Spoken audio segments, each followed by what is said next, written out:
বৃষ্টির পানি দিয়ে চা বানিয়ে খেতে নাকি অনেক মজা, এটা আমি শুনেছি বাট কখনো ট্রাই করা হয়নি। তো যেহেতু বৃষ্টি হচ্ছিল দ্যাটস ওয়াই চা বানিয়ে ফেললাম এবং সেটার এক্সপিরিয়েন্স আমি শেয়ার করব আজকে যে কেমন লাগলো। হ্যালো, আসসালামু আলাইকুম এভরিওয়ান। ঘূর্ণিঝড় রেমালের কারণে অনেক বেশি বৃষ্টি হচ্ছিল, তো আর বাসায় পানিও ছিল না, দ্যাটস ওয়াই পানি ধরে ধরে রাখছিলাম বৃষ্টি থেকে। কিছু পানি কাজে লাগিয়েছি আর কিছু রয়ে গেছিলো। এই যে দেখতে পাচ্ছ অনেক বেশি বৃষ্টি হচ্ছে আর এই পাত্রটা রাখার সাথে সাথেই ভরে যাচ্ছিল। তো এরকম করে করে অনেকখানি পানি প্রায় জমিয়ে ফেলেছিলাম। তো এটা এভাবে যখন ভরে যেত নিয়ে নিয়ে আবার আমি বোতলে ভরে রাখতাম। তো এভাবে করে অনেকখানি পানি জমিয়েছিলাম, জমিয়ে বোতলে রেখে দিয়েছি যাতে পরে ইউজ করা যায়।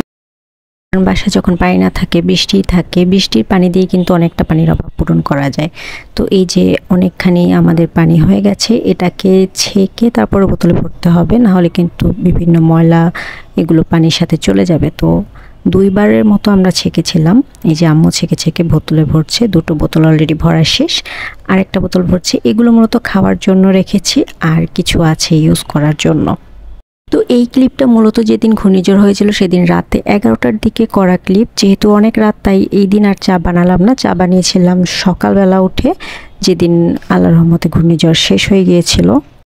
তো এইভাবে বোতলে করে জমিয়ে রেখে দিয়েছিলাম, মোট 3 বোতল হয়েছিল। এই যে দেখতে পাচ্ছ, এগুলো দিয়ে সকালে উঠে চা বানাবো, দেখবো যে কেমন লাগে। আসলে কি খুব বেশি মজা নাকি টেস্টে সেরকম কোনো ডিফারেন্স হয় না, সেটাই তোমাদের সাথে শেয়ার করব। তো এটাই সকালে চা বানাচ্ছিলাম, মানে সকাল হয়ে গেছে। এখন এই পানিটা দিয়েই আজকে দুধ চা বানাবো, দেখবো যে কেমন লাগে। তো আমি প্রথমে পানিটা দিয়ে সাথে দুধ এবং চিনি, চা পাতা সব একসাথে দিয়ে জাল দিচ্ছিলাম।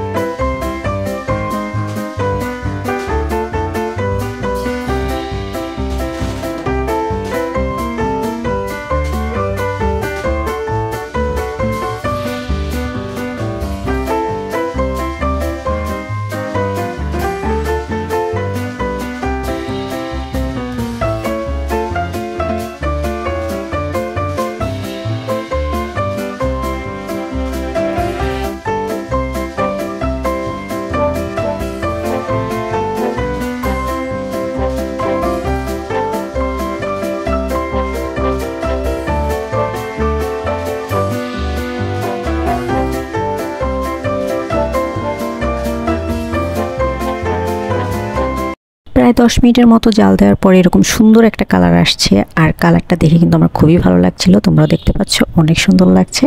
এবার খেয়ে দেখি যে কেমন লাগে। খুবই অনেস্ট, একটু হালকা চেঞ্জ এসেছে স্বাদে, বাট খুব বেশি যে মজা লেগেছে ব্যাপারটা সেটা না। সব থেকে ভালো লেগেছে সেটা হচ্ছে কালারটা অনেক সুন্দর আসছে, যেটা নর্মাল পানি দিয়ে সাধারণত হয় না। তো খুব যে বেশি মজা ব্যাপারটা সেটা না, বাট তাও মজা লেগেছে।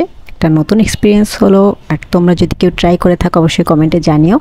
আর রং চা খেলে নাকি এটা থেকে আরও বেশি মজা লাগে, তো রং চাটাও আমি ট্রাই করব, যদি ট্রাই করি তোমাদের সাথে অবশ্যই শেয়ার করবো। So that's all for today, thanks for watching. তোমরা কারা কারা বৃষ্টি পানি দিয়ে চা বানিয়ে খেয়েছো অবশ্যই আমার সাথে শেয়ার করো, আমি খুবই খুবই হ্যাপি হব। So that's all for today, দেখা হবে নতুন কোনো ভিডিওতে। তখন পর্যন্ত টাটা।